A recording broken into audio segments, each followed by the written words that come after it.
Welcome to the Museum Roadshow. I'm Roger Engstrom. Today we're going back to the 1950s. We're going to visit with Ruby Kiihn, and she's going to tell us about her experiences of growing up along Richwood Road, Guards Corner, north of Floyd Lake. In the wintertime, we always tried to conserve energy, I guess.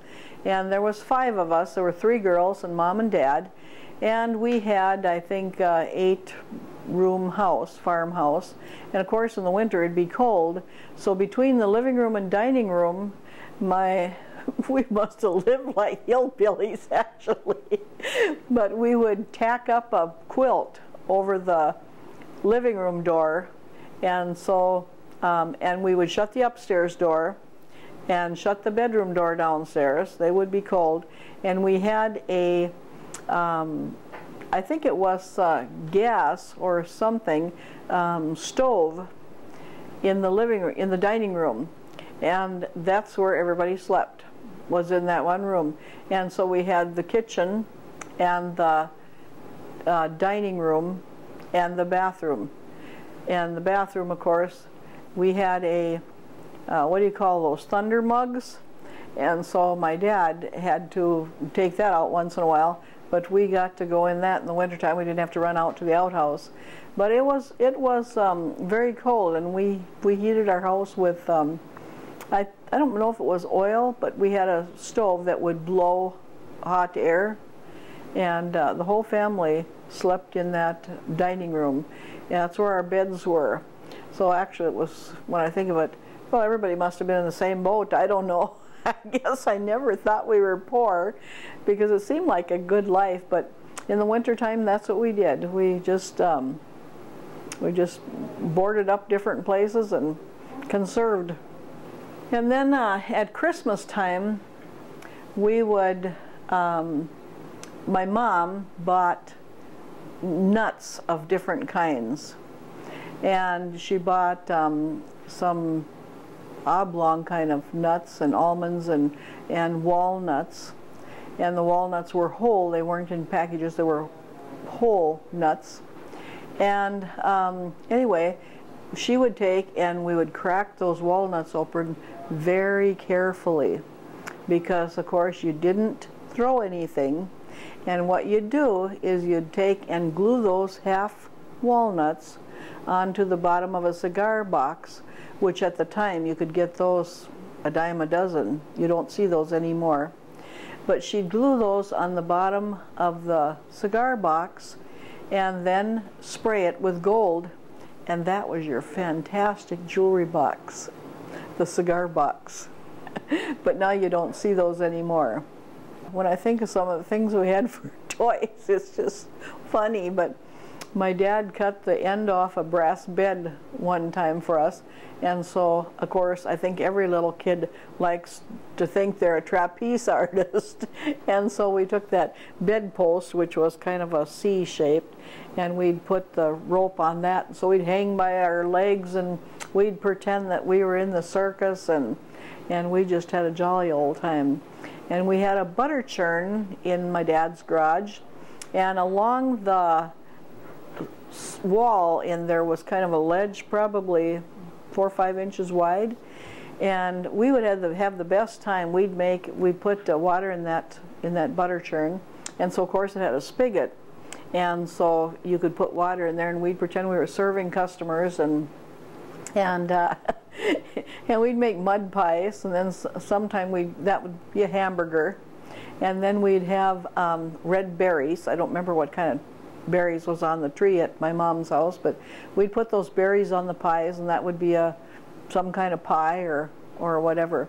But it was really fun. And we'd play with really nothing, you know, but we'd play house. We'd have my mom's dresses, which of course were long on us, and I don't know if little girls, I don't know if they play house anymore, but we used to play house. We used to have my mom's long dresses, and then once in a while, if the sheer curtains got ragged, oh, then we'd think we were just in heaven, because we'd tie that sheer curtain around our neck, and then there'd be wedding dresses some days, and you know, and some days it'd be a shawl for you, or we'd tie it around our waist, or you never know where that curtain was going to be, but it was really a lot of fun. And I can remember one time when my sister, I have two older sisters, they're about 10 years older than I am, and they still live in Detroit Lakes too, and sometimes we get to reminiscing and they remember things from the olden days. And my one sister, Vi, she was always one that liked to do different things. And I can remember one time she built a raft to put in my dad's swamp. We had a little swamp down there. And I don't remember too much about that, but she built a raft one time for them to go on. One of the things we always thought was fun was having a tent. And we didn't have any boughten tents. And we took 2 blankets, and we took Mom's clothespins, and we hung them up.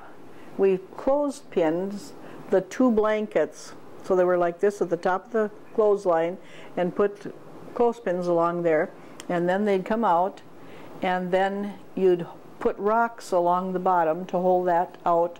And then of course we had another blanket that we'd lay in there, so sometimes we slept outside, and then we'd make another blanket for the the door opening, and that was really fun.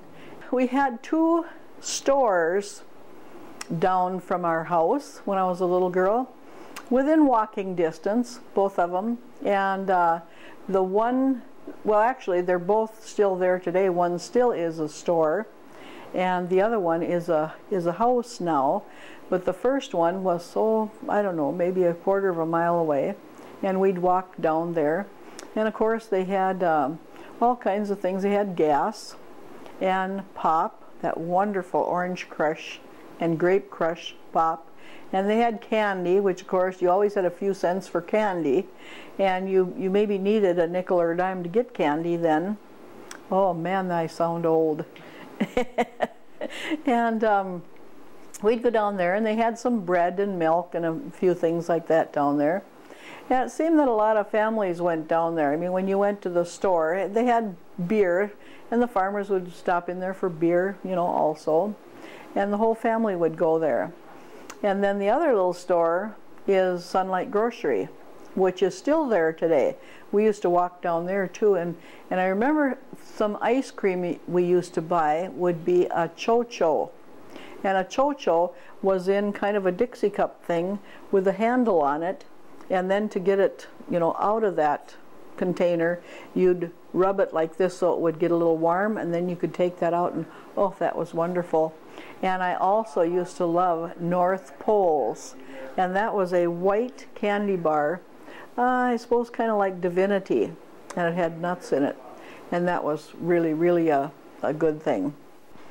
Another thing I can remember is when the circus came to town.